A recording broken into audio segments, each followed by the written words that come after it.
Hey everybody, this is Alex Merced, and welcome to another episode of Gnarly Data Waves presented to you by Dremio. And in this week's episode, what we're going to be talking about is why Dremio is the best SQL engine for Iceberg. Just talking about sort of a lot of the features that Dremio has that really allows you to have a sort of feature-complete Iceberg experience. But before we do there, I got a couple little things I want to say.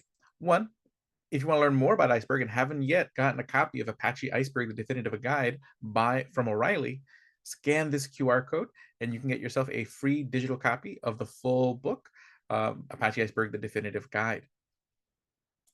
Also, if you want to get hands-on with Iceberg and just learn about building and getting hands-on with the lakehouse, we also have this badge, becoming a Dremio verified lakehouse associate, that basically you'll learn more about what the lakehouse is, get hands-on with some exercises where you'll ingest data into the lakehouse, build BI dashboards on top of the lakehouse, and all sorts of stuff, all really from the convenience of your own laptop, and get a nice badge you can share on your LinkedIn by scanning this QR code. Okay. But with that, let's begin, because if we're going to be talking about why Dremio is the best SQL engine for an Iceberg lakehouse, well, we need to know what we need to know what a few things are. We need to know what Iceberg is, we need to know what a lakehouse is, and we need to know what Dremio is. Then we can get into the whys. So first, let's just talk about what is a lakehouse. Now, bottom line is, think about a lakehouse, you have to think about where we came from before. So traditional data systems like databases and data warehouses, what they did is they abstracted several things for us. They would basically, one piece of software, that one piece of software would take care of things like, how did you store the data? How do you know which data belongs to which data set or which table? How do you know which tables exist? A catalog of tables. And how does someone ask a question? How does someone write an SQL query? How does that SQL query get parsed? How does that turn into an execution plan? And how does that execution plan then get executed? So generally, if I'm using like a Postgres database or a Snowflake data warehouse, these are just generally things or implementation details I don't generally deal with. They just are there. And that works really well and is very convenient. The problem is that because it's so integrated into the system, and every system does it differently, that in order for me to take advantage of another system's tools, I end up having to move the data, or I copy the data over to the tool. So you end up having several different copies of the same data, especially when you talk about like a large enterprise where different teams in that enterprise, different business lines, maybe using different data warehouses, different databases, you start seeing a lot of replication of data, which means you're spending money on storage of that data, but also that means inconsistency in the data because there's so many copies that might not be exactly alike. So overall, it ends up in this sort of, unideal story at very large scales, whether we're talking about row-based data with databases or columnar analytics-based data for data warehouses. And this is particularly an issue when it comes to analytics, because the idea is you really kind of want to aggregate all the enterprise's data to do all sorts of really cool BI dashboards, AI/ML projects, and whatnot. So wouldn't it be nice if all that data can kind of exist in one place, that regardless of what tools any particular business line is using, they can access the data? And we do have somewhere that you can store data that everyone can access, and that's a data lake. The data lake is essentially just a storage layer, like some sort of distributed storage, like an object storage or block storage like Hadoop, where you would store all your data files. And then you would use different query engines like Dremio or AWS Athena to then query the data directly from your storage. Now, this is good too. The problem is when you're querying files instead of tables, you also have inconsistency issues, because if one data set is 1,000 files, I have to make sure that I include all 1,000 files in my query.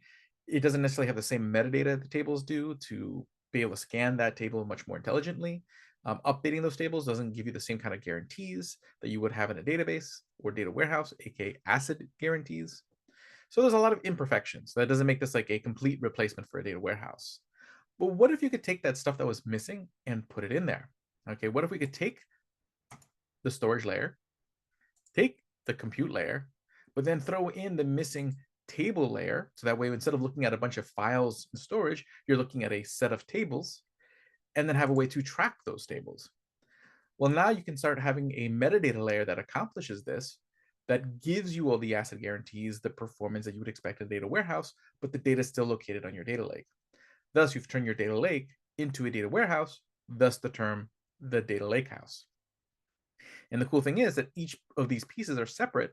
So if different business units want to use different like compute tools to run queries against that data, they can.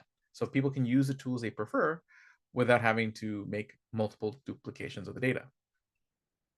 So that's the data lakehouse. But one of the key parts of a data lakehouse is the table format, okay, how you're going to represent that data. And that brings us to Apache Iceberg. Apache Iceberg is probably the table format that is becoming the most widely known, that is supported by, in a very robust way, by the most number of tools and vendors and platforms. And what Apache Iceberg does is it's a table format that provides that metadata layer. So essentially what Iceberg does is that it takes the metadata for an individual table and creates a standard way of tracking it through 3 layers. You have your metadata file, which is your top level file that says, hey, this is a table. This is the schema of that table. This is how that table is partitioned. And here's the snapshot history of this table. So you'd find all that data in the metadata.json. And then in each individual snapshot, so each version of the table, so every time you change the table, that creates a new version or a new snapshot. Each snapshot has a manifest list, which is a listing essentially of all the groups of files that make up that snapshot. Okay, so if I want to scan the newest snapshot, I would be taking a look at, I go to the metadata.json, it'll point me to the newest manifest list. And there, I'll be able to know which manifests, and each manifest is a group of individual files that make up this version of the table. And that manifest list and that manifest both have metadata that allows me to kind of say, hey, I don't need this group of files. I can skip these files, allowing for a much faster query. Okay, and we'll talk more about this later, but there's a thing called a catalog that allows engines to discover these tables, to know where these metadata files are. Okay, and then basically we just scan the files and you have a query. Okay, so essentially now I'm interacting. I don't look at my data as like, hey, there's 1,000 Parquet files in this folder. I'm looking at a sales table and I'm running a query that says like select star from sales or select star from sales where whatever. And basically engines like Dremio will know how to find that table and then process that metadata to scan that table quickly without interrupting other people's queries with all the same ACID guarantees you would expect. And on that note, one of the layers you can use to process queries in Iceberg is Dremio. But Dremio is more than just a query engine. It's a whole data lakehouse platform. Okay, essentially it provides you 3 sort of large pillars of value. Okay, it allows you to integrate your data. That's what we call unified analytics, in the sense that you're going to have a lot of data in a lot of different places. Okay, whether they are databases, whether they are data lakes, whether they are data warehouses, all those different data sources can connect to Dremio and give you one place where you can work with all your data. So not only can you query your Iceberg tables from Dremio, but you can query it alongside your data in other places. Okay, making it easier to integrate your data. Okay, providing you a very easy way to sort of bring all your data in one place and then deliver it to the people who need to use it. That's the whole idea of self-service analytics, because Dremio provides an easy UI to curate the data from the data that you've connected in a semantic layer. Okay, and what is a semantic layer? So think of a semantic layer as where you're defining the version of your data sets that are used for talking about the business. Okay, so it's no longer just one giant sales table. It might be January sales. And this way that anybody who is trying to run analytics on these specific types of metrics or data sets, they are using a consistent version that uses the business's semantic verbiage, in the sense that, you know, they're using the business lingo at this point. Because again, a lot of this data is being sourced by the front end systems that might not be necessarily using business terminology. As it brings in the data and collects data, you then model it and you get the data you need. So the semantic layer allows you to basically curate and define those data sets right there within Dremio without having to duplicate the data. So you can change column names, change data types, all this stuff. So that way your users have the right set of the data they need, and they don't need to know where the data came from. They don't need to know if it's from Snowflake or from Iceberg or for whatever. They just see these curated data sets and they have access to them. Okay, making it just very convenient to deliver that data to across all your business units in a consistent way, along with governance to be able to govern that data with RBAC, you know, role-based access control, fine-grained access controls like role and column-based access controls, data lineage, and lots of other features to really kind of give you a nice, secure place to say, hey, here's all my data across all my different sources, but easily accessible by anyone who needs to use it using the tools they want to use. But Dremio also has that SQL query engine built in that can not only run queries against Iceberg tables, which it does really, really fast, as we'll talk about, but allows you to federate those queries with other data sources. So if you have an Iceberg table and a Snowflake table and you want to join them together, you can.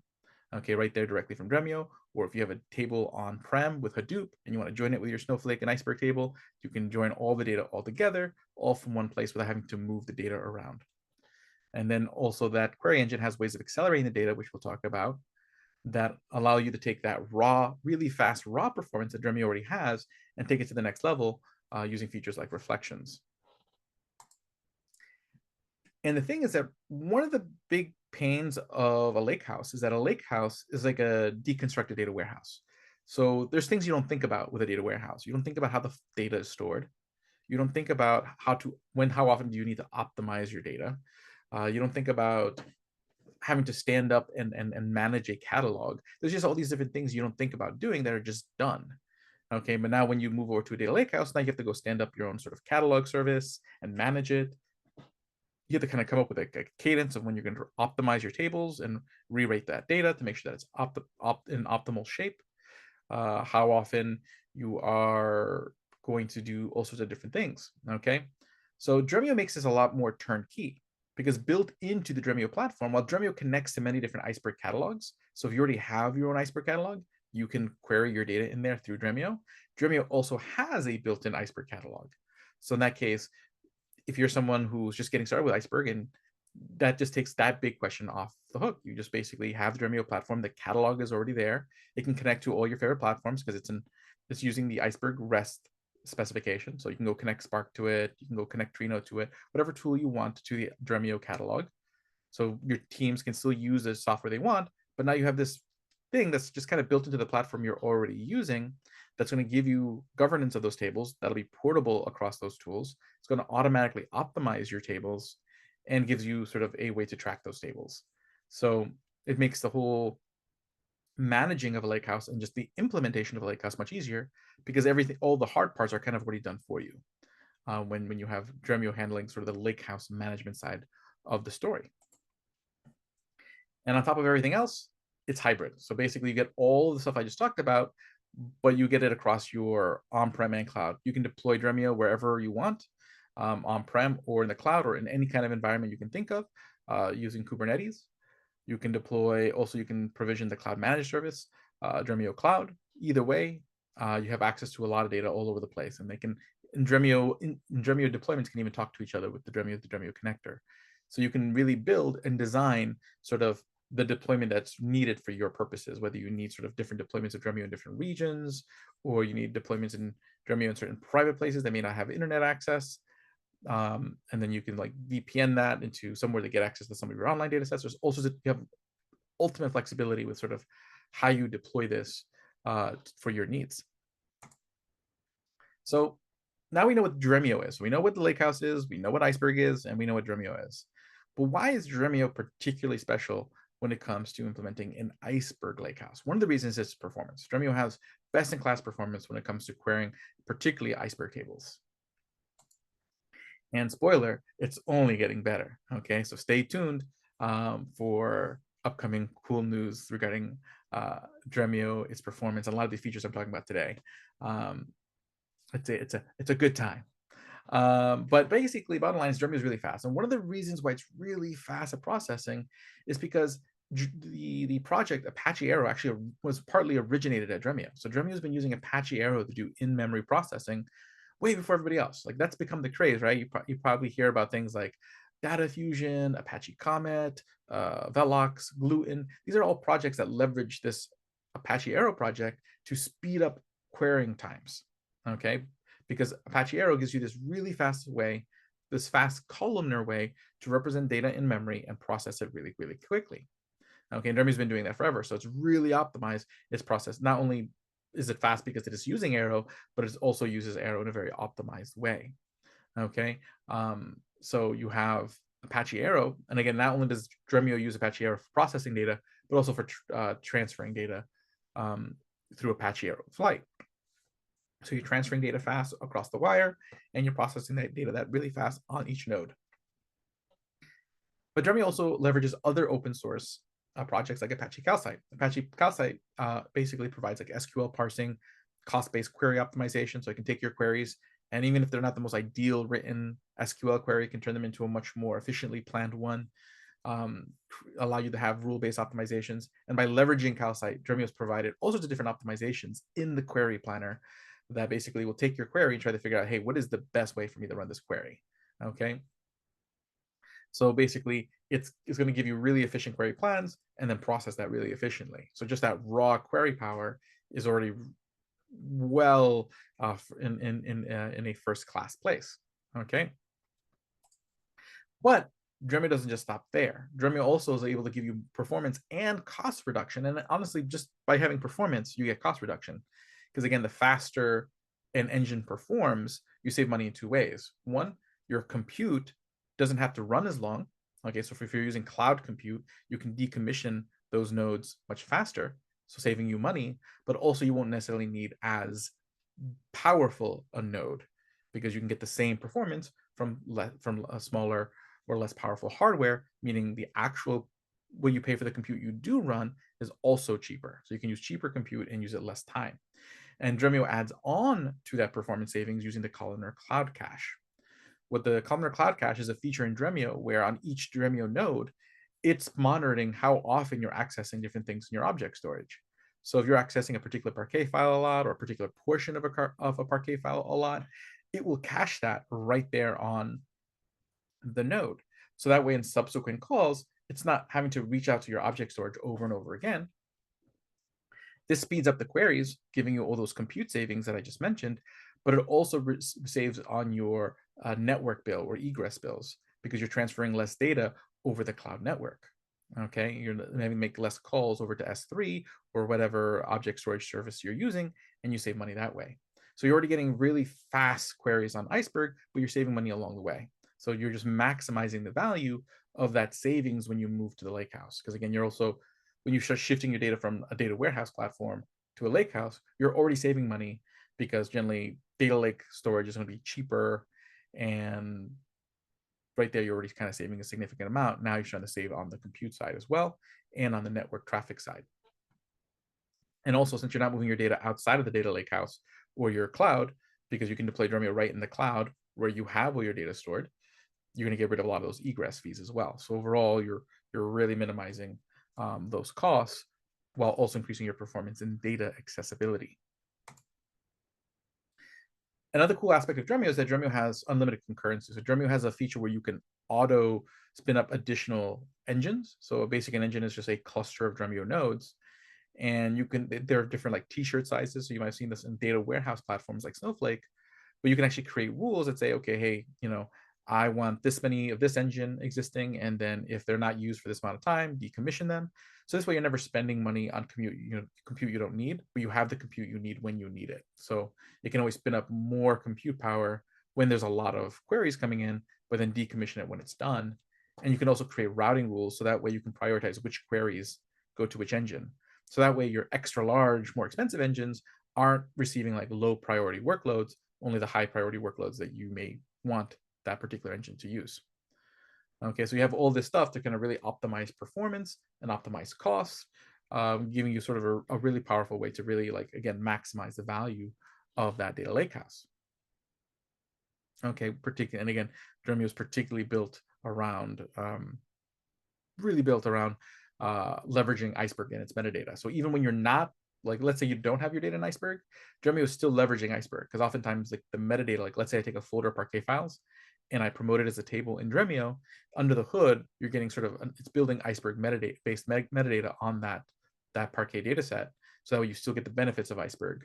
The only benefit, I mean, the additional benefit you get when you have the data natively in Iceberg is that you don't necessarily have to do these metadata refreshes to rebuild that metadata because it's already being rebuilt every time you update the table, which basically, especially for frequently changed data sets, can be very beneficial.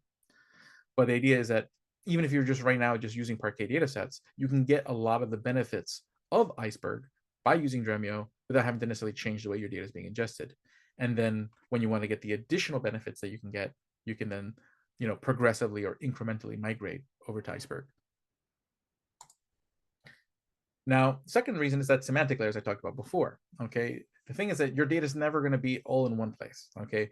The goal is to get most of your data in the data lakehouse. So his idea is that the center of your data gravity will be iceberg tables, but you're still going to probably maybe have data in Snowflake that you purchase in the Snowflake marketplace from other vendors, or AWS that you purchase from the AWS marketplace, or data in other databases that you may be using from third parties, or just data you just not worth moving around into your data lakehouse.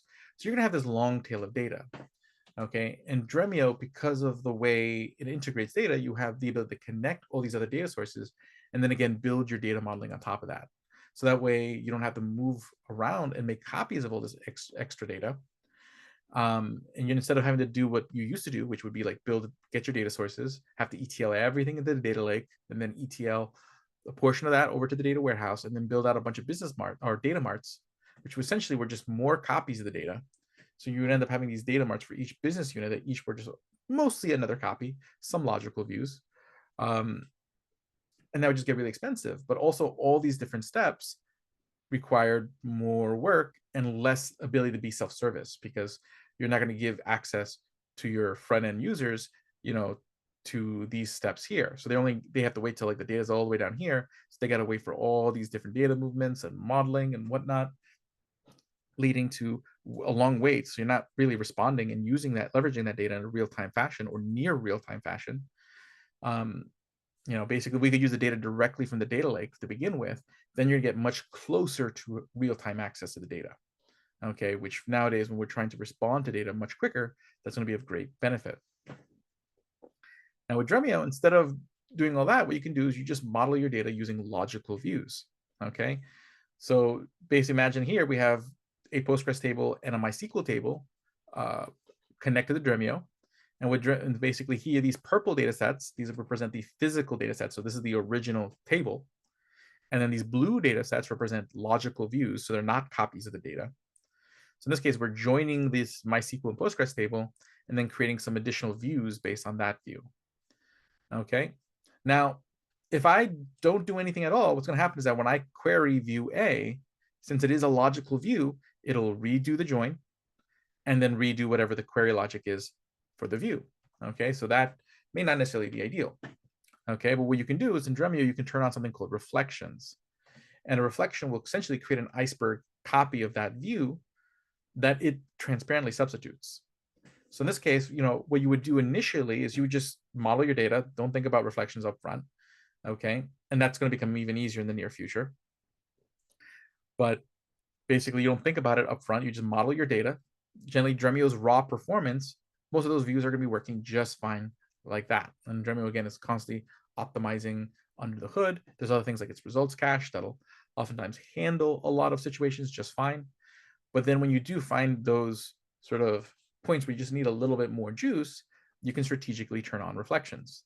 So in this case, if I know that view A and view B are being queried very often, I might be better served by reflecting the join, because now anytime view A gets queried, because you have the semantic layer that allows Dremio to know how all these different data sets are related, it can be like, hey, view A was created based on the join, and that join has a reflection on it, this iceberg table that's off to the side in your data lake, and it will use that instead. So instead of going back to Postgres and MySQL, it'll use the iceberg table. And then what does the analyst have to do who's running the query? Nothing. They don't even need to know it exists. They just run the same query they were going to run before on the same view, and it's just going to be faster. The data engineer just goes to the view and just turns on reflections, and then Dremio is going to create that iceberg table and keep it up to date on its own. Okay, so basically it takes what you would normally do with like materialized views and BI cubes and makes it much, much, much easier, but it also becomes much more reusable, because now that reflection will be used to accelerate queries on the join on view A and view B. And now we have features like reflection recommender, where Dremio actually monitors your activity and will actually make recommendations saying, hey, these are the reflections you want. So instead of you having to guess where you should use reflections, Dremio is going to make those recommendations for you. And in the future, that's going to become more and more turnkey, where you just won't even have to think about it. It'll just happen. Okay, but again, just some of the benefit of this, and again, this works particularly good on iceberg tables, and I'll explain why that's extra special on iceberg tables in a moment. But in general, regardless of where the data is, you're going from BI extracts and cubes, which oftentimes are static, so you'd have to rebuild them manually. So the data engineer would have to kind of create this cadence and create all the scripts to keep this stuff fresh. Well, Dremio just takes care of all that, basically abstracts all of this away from you. Okay, it's going to automatically make sure that the storage is maintained and cleaned up. You don't have to build any pipelines to keep these things up to date. Dremio will do that, and it makes sure that it builds them in a way that you avoid like out of memory issues, because it's built using Iceberg tables. So Dremio can kind of split up that workload using the metadata correctly across its available resources. But it gets even better when the original table is Iceberg. Okay, so if you have so basically if you start consolidating an Iceberg over time. So again, you don't have to, that's the beauty of Dremio. You can connect your existing data and get most of the benefits of the data lakehouse up front without having to do a full migration Iceberg. That way you can step by step get there. But once you are there to an Iceberg lakehouse and all your tables are an Iceberg, or most of your data is an Iceberg, then reflections get even better. Because then what's going to happen is you get two additional benefits. One, live reflections, which means anytime the Iceberg tables changes, because Dremio can detect when an Iceberg table's metadata is updated, it's going to trigger a refresh, a rebuild of that reflection. So your reflections stay much more, basically are going to be much more fresh. But also those reflection updates are incremental. So that means those updates are going to be faster and cheaper. So basically, not only does your original Iceberg tables, that let's say that raw layer, get the benefit of being an Iceberg, but then all the reflections you use on top of the modeling you build on top of that will update pretty quickly and very cheaply, allowing you to have sort of that maximum acceleration with minimal effort and minimal cost. And again, this is only even becoming much cooler very soon. Okay, so this is the current state of things, and it's some very cool things will be announced in the very, very near future. So the story I'm telling you today about how well Dremio is able to really kind of fill in the gaps and really give you a complete Iceberg solution is pretty good today, but it's going to be even a lot cooler very soon. Okay, now the last piece I want to talk about is the Dremio catalog, and then after that I'll get into questions. So if you have any questions, put them in the Q&A box. But Dremio catalog. So basically, whether you have Dremio Cloud or Dremio software, there's a built-in catalog now. Okay, so that's been GA and Dremio Cloud for a couple of years now. Right now it's in private preview on Dremio software, soon to graduate to other layers or other levels. What's the benefit of this? Again, one of the tricky things about building an Iceberg lakehouse is that you need a catalog. And this has been the sort of the question over the last several years, which catalog should I use? And then when you decide on a catalog, if you don't use like a vendor catalog, let's say you use an AWS Glue, but that kind of locks you into like a lot of different AWS tools. You could use, Tabular was recently bought by Databricks, so that's not even available anymore. So, there's different nuances to different options. Now, the beauty of this is that it's built into your deployment. So in this case, you don't have to stand up any software. So there are self-managed solutions that you can manage your own Nessie, Polaris, Gravitino, Lakekeeper catalog. These are all open source catalogs that you could stand up and manage on your own. But instead with Dremio, you'll get a Nessie or Polaris based catalog that you don't have to manage. It's just part of the platform that gives you a UI for you to be able to audit the tables that you have, be able to manage the tables that you have. Provides you another thing that is an issue is having to like figure out when you want to compact and optimize your tables. So be able to do that. And then on top of that, just being able to govern your tables, okay? Because basically you would want that the access to your table that you get in Dremio to be the same as the access you get into Spark. Okay, someone who's using Spark should be able to access different tables than what they can access with the same credentials in Dremio. So that's why with the Dremio catalog, like you're starting to see more and more in the catalog space now, you're starting to see that the governance is happening for Iceberg tables at the catalog level. So that way, regardless of which engine is running the query against the catalog, you're going to get consistent governance. But again, here you're getting it with that nice Dremio UI that just makes it really easy to manage and visualize and audit on top of everything else. But I mentioned that Dremio catalog is, in some situations based on Polaris. And Polaris is a really, really cool open source catalog. So when you think about sort of all these catalogs put together, or all these pieces put together, you end up with a situation and access to your data that looks like this. So you might have many iceberg tables, okay? And then those iceberg tables will be in catalogs. So in this case, with Dremio catalog, which is Polaris based, basically you would have internal catalogs, okay? So the iceberg tables would be inside your Polaris or Dremio catalog.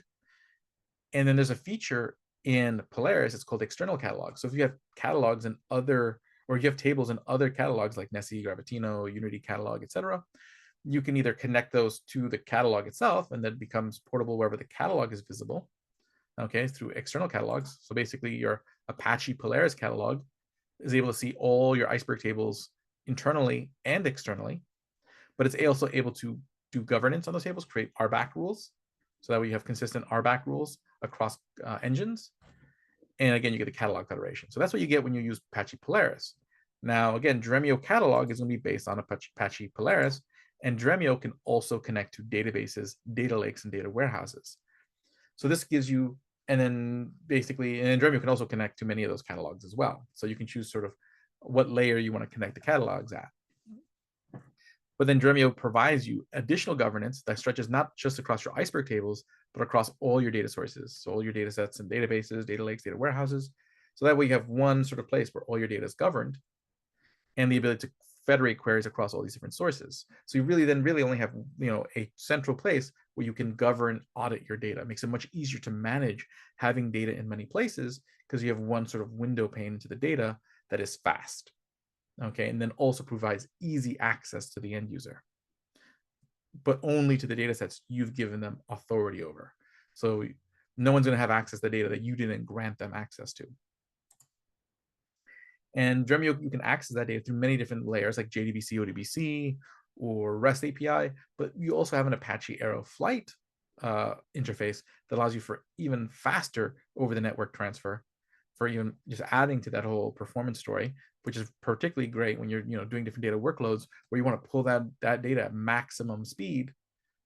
So that way you can train that AI ML model a little faster or make that BI dashboard a little faster because you're not, serializing and deserializing data like you would be in JDBC, ODBC. Cool.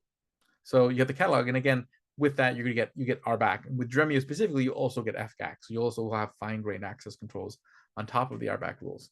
You have auto optimization. So again, the tables, like figuring out, hey, how often do I need to rewrite my tables? When do I need to clean them up? All that stuff becomes sort of automatic. So it's just something you don't have to think about. You just basically set up Dremio, and you have an Iceberg Lakehouse, whether you need one right now or not. That's the thing. Like the minute you've deployed Dremio, you have an Iceberg Lakehouse. Your data may not be yet in Iceberg, but it's already there, and you can choose to move it there at the pace, in the momentum that you want, and basically the benefits that you'll get right away from Dremio only continue to grow as you make that migration. But you don't have to wait till the migration's over to get the benefits. You'll get a lot of the benefits up front with the ability to use migrations, with the way that Dremio tracks metadata. You're getting a lot of those benefits up front. Okay, and then you don't have to manage some separate catalog deployment. Okay, making it just really managing sort of the deployment of one platform.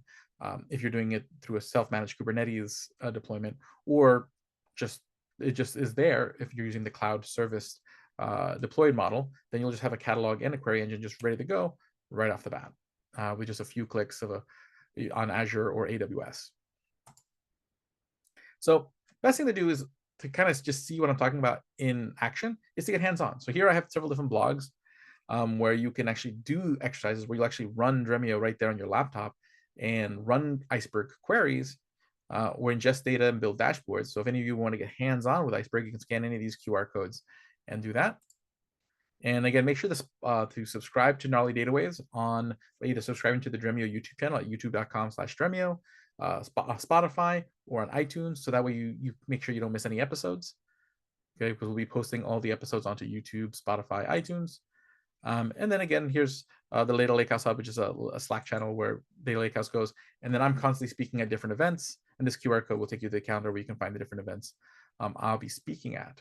But with that, I will open it up to different questions. So let me take a look at the Q&A box to see what questions we have. And again, thank you all for being here today.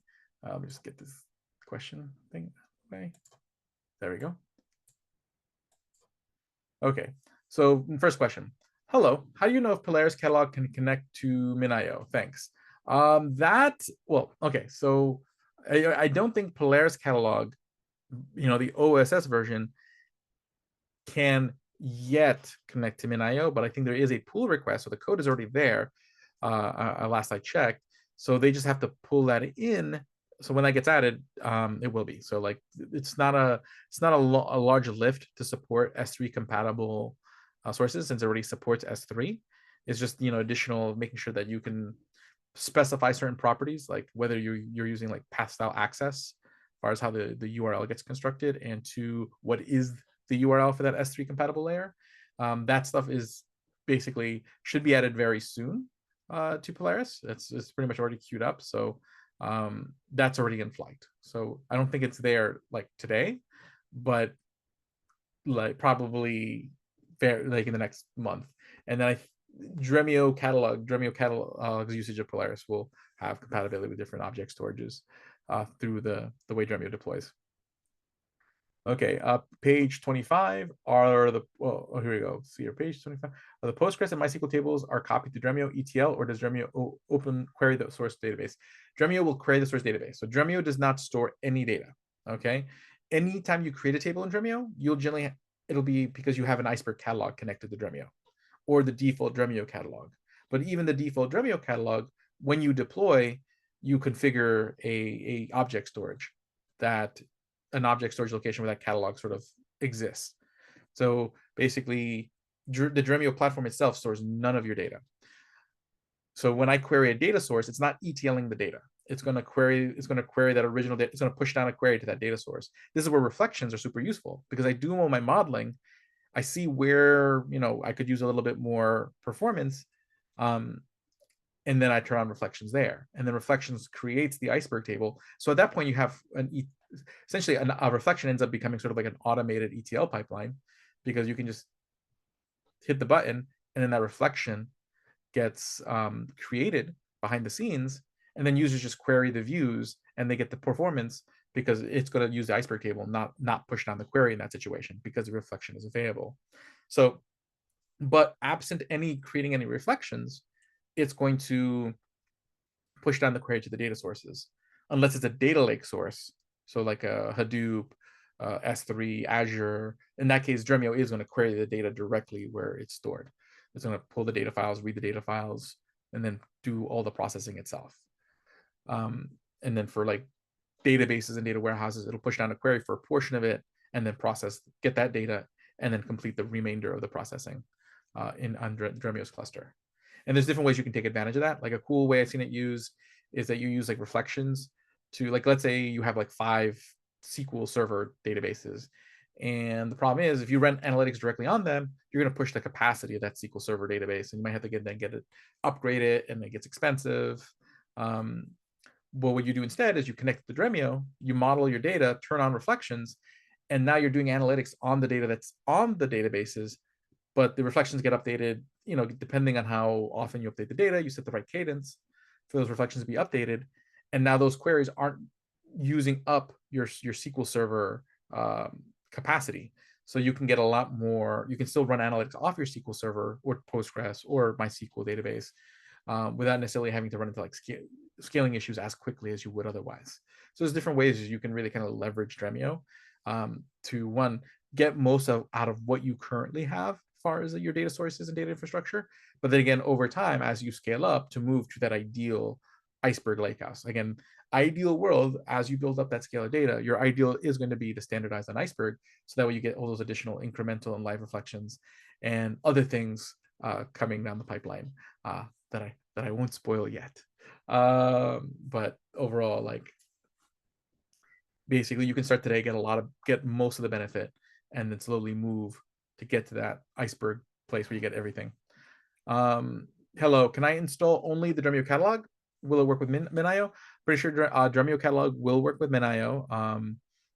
That will be something you'd have to work out with when you engage Dremio to deploy, because Dremio catalog comes with Dremio Enterprise. To make sure you set that up correctly. It should be pretty straightforward. Like we've been going at much effort to create a very convenient to use Helm chart works with Kubernetes. So that way, all you have to do is just fill in the variables that are relevant to your particular deployment, and it should just deploy in your Kubernetes environment. I will be trying to publish a blog sometime soon that kind of walks through how Helm charts work. For those who are not as familiar with Kubernetes, they can have a better understanding of how that process works for when they undergo that. But now, as far as Dremio catalog is built into the Dremio platform, so you can't deploy it by itself. But you don't have to use, like, once you deploy Dremio, you don't have to use the Dremio query engine if you don't want to use the catalog. And then again, the engines are auto scaled. So again, you can set it up where pretty much there's, basically you have your basic, just the basic infrastructure for the platform running, and then the catalog, and then the engines would only spin up if you actually sent queries over to Dremio, and your other tools could connect to that catalog, like Spark, whatever, to run that catalog. Although there's a lot of benefit to running at least, some of your queries through Dremio, depending on what your particular workload is. Like typically what I would expect is that more so is that people would connect the Dremio catalog via Spark to do their ingestion. And then they would do all their modeling in Dremio and their semantic layer. And then, people would connect their favorite BI tool, notebook, whatever, to access those views from Dremio, versus there being sort of different query engines on the front end. I would imagine there's probably going to be more so different ETL engines that happen before Dremio models the data. So you might, some data might be being ETL'd by, let's say, a Click, and some data might be being ETL'd by Spark or Flink or whatnot.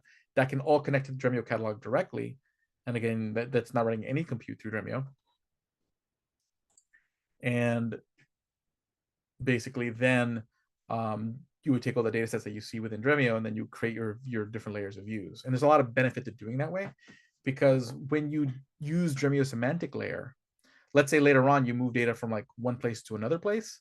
So like, for example, the whole migration story, you can model your data today in Dremio with the data where it's at.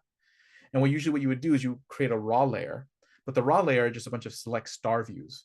So you're just doing a select star on the table based on its current location. So then later on, when the table's data moves to another location, so you migrate it to Iceberg, or you don't need to rebuild your entire semantic layer. You just go to that raw layer and redefine those select star queries. You would just go back and say, instead of select star from Hadoop, you like select star from Dremio catalog, dot the name of the table. So then it makes that when basically as you move data from point A to point B, no one's BI dashboards have to be changed. No one's notebooks have to be redone. You just basically alter a view, and now everyone's workflows are now working off the moved data, making it really easy to do those migrations. So the semantic layer really is super useful in a lot of really cool situations like that. Okay, I think that answers all the questions I saw. Again, I'll give a moment if anyone else has any remaining questions that they would like to put in. But overall, hopefully you guys can see how much the Dremio platform really enhances the Iceberg story, and really kind of in being able to kind of get to that benefit of and promise of the Iceberg Lakehouse much sooner and much quicker than through sort of any other approach that might require much more extensive immediate data rewriting and migration to really take advantage of. So with that, we're going to wrap up today. I'll see you guys in the next one. Have a great day and enjoy, and I'll see you all around.